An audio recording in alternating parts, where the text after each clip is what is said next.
來看車禍消息，中華豐原昨日下晡，一個阿嬤帶孫去買物件，這孫要爬去的烏托邦頂的時，手去吹到油門，規隻車衝出去，囡仔去互經過烏托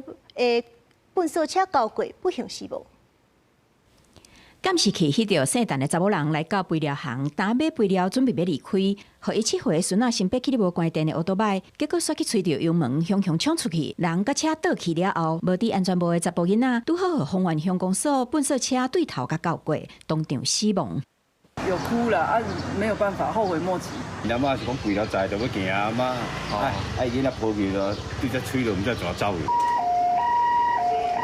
這件車禍發生在27日下晡5點外，地點是在豐原鄉二溪路頂。31歲姓洪的笨掃車駕駛97達失靈，救護人員到場發現查甫囡仔的腦已經破去，評估到院進前死亡。豐原鄉公所強調，已經有去安達死者的家屬發10萬塊的意外補助金，嘛協助處理後事。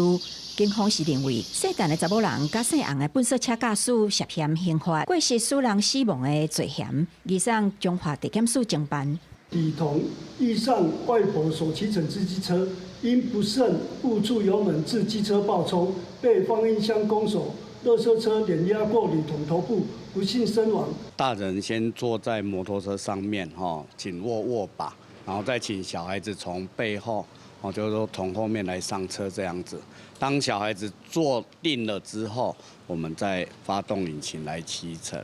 教訓班業者嘛建議，成年人若騎烏托邦載囡仔，大人愛先上車，甲手車抓好，才閣互囡仔對後壁坐起哩，了後才閣發車，才袂發生類似的意外。記者綜合報道。